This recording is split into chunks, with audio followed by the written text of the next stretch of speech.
Hi అండి, welcome to my channel. ముందుగా ఎవరైనా ఫస్ట్ టైం ఈ ఛానల్ చూస్తున్న వాళ్ళు ఉంటే ప్లీజ్ సబ్స్క్రైబ్ చేసుకొని సపోర్ట్ చేయండి. ఇవాల్టి వీడియోలో అయితే ఇంట్లోనే బిర్యానీ మసాలా ఎలా ప్రిపేర్ చేసుకోవాలో చూపిస్తానండి. వెజ్ అయినా నాన్ వెజ్ అయినా ఏ బిర్యానీ చేయాలన్నా కూడా బిర్యానీ మసాలా ఉండాల్సిందే కదా. అలాంటి బిర్యానీ మసాలాని బయట ప్యాకెట్లు కొనుక్కోకుండా ఇంట్లోనే ఈజీగా ప్రిపేర్ చేసుకోవచ్చు. ఇంకా లేట్ చేయకుండా ఈ బిర్యానీ మసాలా ప్రాసెస్ చూద్దామా.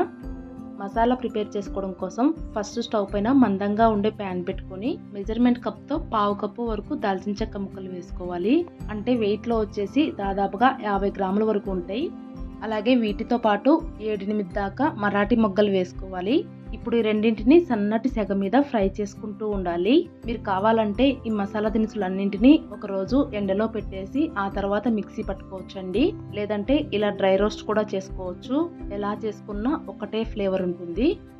రెండు కూడా లైట్గా ఫ్రై అయిన తర్వాత ఇప్పుడు అందులో 7-8 దాకా నల్ల యాలకులు వేసుకోండి. అలాగే 3-4 స్టార్ అనాస పువ్వులు వేసుకోవాలి. ఇంకా ఒక 5-6 జావిత్రి పువ్వు వేసుకోవాలి. అంటే ఇలా రెడ్ కలర్లో ఉంటుంది కదా, దీన్ని అయితే వేసుకోవాలి. ఇంకా జాజికాయని పగలగొట్టి అందులో పావు వంతు వేసుకోండి.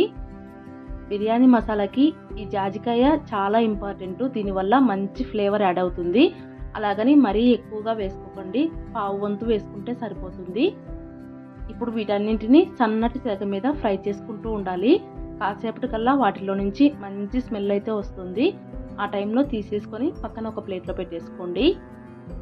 ఇప్పుడు మళ్ళీ స్టవ్ పైన ప్యాన్ పెట్టుకొని మనం చెక్క ఎంతైతే తీసుకున్నామో అందులో సగం లవంగాలు వేసుకోవాలి. అలాగే పావు కప్పు ధనియాలు కూడా వేసుకొని వేయించుకోవాలి. ఫస్ట్ వేయించుకున్నవన్నీ కూడా వేయించుకోవడానికి కొద్దిగా టైం ఎక్కువగా పడతాయి కాబట్టి ఫస్ట్ వాటిని అయితే వేయించుకున్నానండి. ఇప్పుడు వేయించుకునేటైతే కొద్దిగా తొందరగా వేగిపోతాయి. సో దగ్గరుండి చూసుకుంటూ ఫ్రై చేసుకోవాలి. లవంగాలు ధనియాలు కాస్త ఫ్రై అయిన తర్వాత ఇప్పుడు అందులో 4-5 బిర్యానీ ఆకుల్ని ఇలా చిన్న చిన్న ముక్కలుగా కట్ చేసుకొని వేసుకోండి. అలాగే కొద్దిగా రాతి పువ్వు కూడా వేసుకొని దగ్గరుండి కలుపుకుంటూ ఫ్రై చేసుకోవాలి.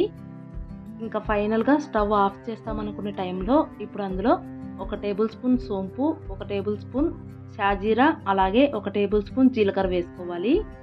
ఇక్కడ నేను తీసుకున్న పెనం క్యాస్ట్ ఐరన్ది కాబట్టి ముందుగానే స్టవ్ని అయితే ఆఫ్ చేసేసుకున్నానండి. క్యాస్ట్ ఐరన్ పెనంకి ఆఫ్ చేసిన తర్వాత కూడా వేడి అనేది చాలాసేపు ఉంటుందన్నమాట. అందుకని ముందుగానే ఆఫ్ చేసుకుని కొద్దిసేపు కలుపుకున్న తర్వాత ఫైనల్గా 10-15 దాకా యాలక్కాయలు అయితే వేసుకున్నానండి. ఇలా యాలక్కాయలు వేసుకున్న తర్వాత మొత్తం ఒకసారి కలిపేసుకొని ఇప్పుడు వీటన్నింటినీ ప్లేట్లోకి ట్రాన్స్ఫర్ చేసుకోవాలి. మీకు ఇక్కడ వీడియోలో చూడడానికి ఎక్కువసేపు ఫ్రై చేసినట్టు ఉంటుంది, కానీ అన్నీ తొందరగానే ఫ్రై అయిపోతాయి. చూసుకొని జాగ్రత్తగా ఫ్రై చేసుకోండి. ఇంకా ఫైనల్గా మళ్ళీ స్టవ్ పైన పెనం పెట్టేసుకొని అందులో కొద్దిగా శొంఠి, అలాగే కొద్దిగా కసూరి మేతి, అలాగే కొన్ని రోజ్ పెటల్స్ వేసుకొని లైట్గా ఫ్రై చేసుకోవాలి. కసూరి మేతి చాలా తొందరగా ఫ్రై అయిపోతుంది. సో జాగ్రత్తగా చూసుకుంటూ ఫ్రై చేసుకోండి. ఇక్కడ నేను తీసుకున్న రోజ్ పెటల్స్ అయితే ఎండిపోయిన రోజ్ పువ్వులు ఉంటాయి కదా, వాటి నుంచి రెక్కలు తీసుకొని వేసుకున్నానండి. అన్నీ వేయించుకున్న తర్వాత ఇలా ప్లేట్లోకి వేసుకొని పూర్తిగా చల్లారనివ్వాలి. మసాలా దినుసులన్నీ కూడా బాగా చల్లారిపోయిన తర్వాత మిక్సీ జార్లోకి వేసుకొని ఫైన్ పౌడర్ లాగా మిక్సీ పట్టేసుకున్నామంటే బిర్యానీ మసాలా రెడీ అయిపోతుంది. చూశారు కదా బిర్యానీ మసాలా ప్రిపేర్ చేసుకోవడం ఎంత సింపులో. ఇక్కడ నేను తీసుకున్న మిక్సీ జార్లో పౌడర్ మరీ ఫైన్గా రావట్లేదన్నమాట.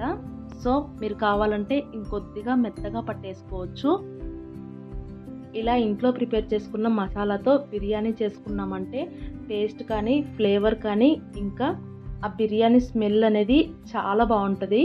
సో ఇప్పటి నుంచన్నా బిర్యానీ మసాలా బయట కొనే పని లేకుండా ఇలా సింపుల్గా ఇంట్లో ప్రిపేర్ చేసుకోండి. ఇలా చేసుకొని ఈ పౌడర్తో ఏ బిర్యానీ ప్రిపేర్ చేసుకున్నా చాలా టేస్టీగా వస్తాయన్నమాట. ట్రై చేయండి. అలాగే ఈ వీడియో మీకు యూజ్ అయిందని అనుకుంటున్నానండి. యూజ్ అయితే కనుక లైక్ చేసి కామెంట్ చేయండి. వీడియో నచ్చినట్లయితే సబ్స్క్రైబ్ చేసుకొని సపోర్ట్ చేయండి. Thanks for watching.